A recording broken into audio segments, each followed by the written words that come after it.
The Light Princess, read by Christy Williams, Chapter 11, Hiss.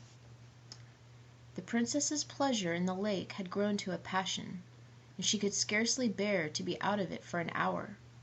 Imagine then her consternation, when, diving with the prince one night, a sudden suspicion seized her that the lake was not so deep as it used to be. The prince could not imagine what had happened. She shot to the surface, and without a word swam at full speed towards the higher side of the lake. He followed, begging to know if she was ill, or what was the matter. She never turned her head or took the smallest notice of his question. Arrived at the shore, she coasted the rocks with minute inspection, but she was not able to come to a conclusion, for the moon was very small, and so she could not see well. She turned therefore and swam home, without saying a word to explain her conduct to the prince, of whose presence she seemed no longer conscious. He withdrew to his cave, in great perplexity and distress. Next day she made many observations, which, alas, strengthened her fears. She saw that the banks were too dry, and that the grass on the shore and the trailing plants on the rocks were withering away.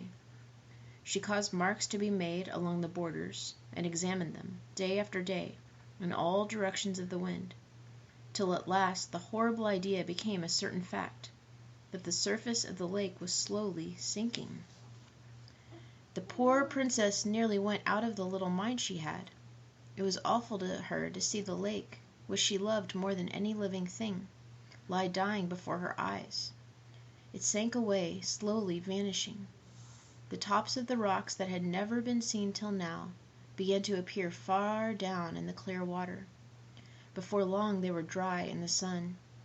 It was fearful to think of the mud that would soon lie there baking and festering, full of lovely creatures dying, and ugly creatures coming to life, like the unmaking of a world. And how hot the sun would be without the lake! She could not bear to swim in it any more, and began to pine away. Her life seemed bound up with it, and ever as the lake sank, she pined. People said she would not live an hour after the lake was gone. But she never cried. Proclamation was made to all the kingdom that whosoever should discover the cause of the lake's decrease would be rewarded after a princely fashion. Humdrum and Kopeikin applied themselves to their physics and metaphysics, but in vain. Not even they could suggest a cause.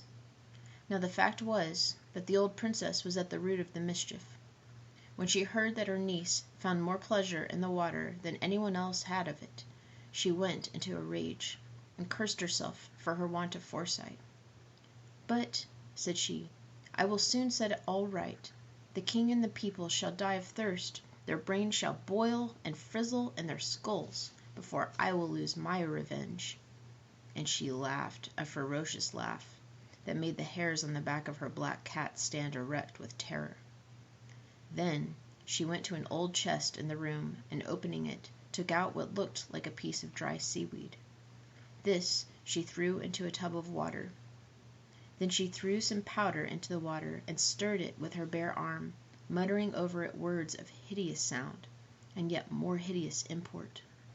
Then she set the tub aside, and took from the chest a huge bunch of 100 rusty keys, that clattered in her shaking hands.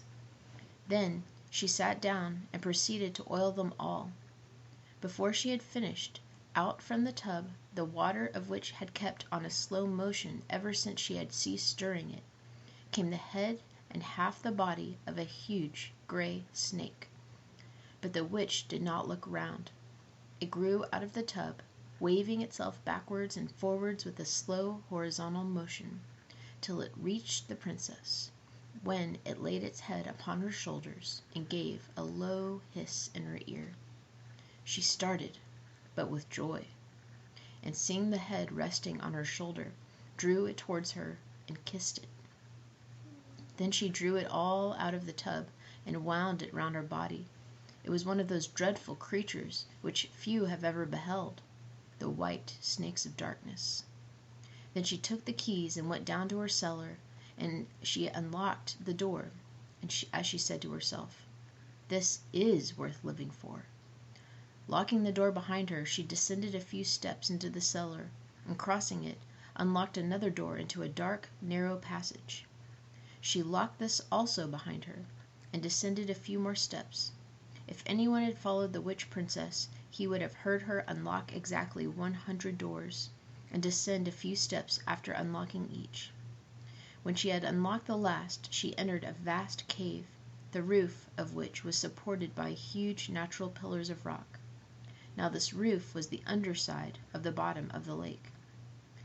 She then untwined the snake from her body and held it up, the tail high above her.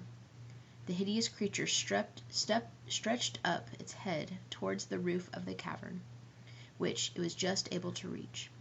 It then began to move its head backwards and forwards with a slow, oscillating motion, as if looking for something.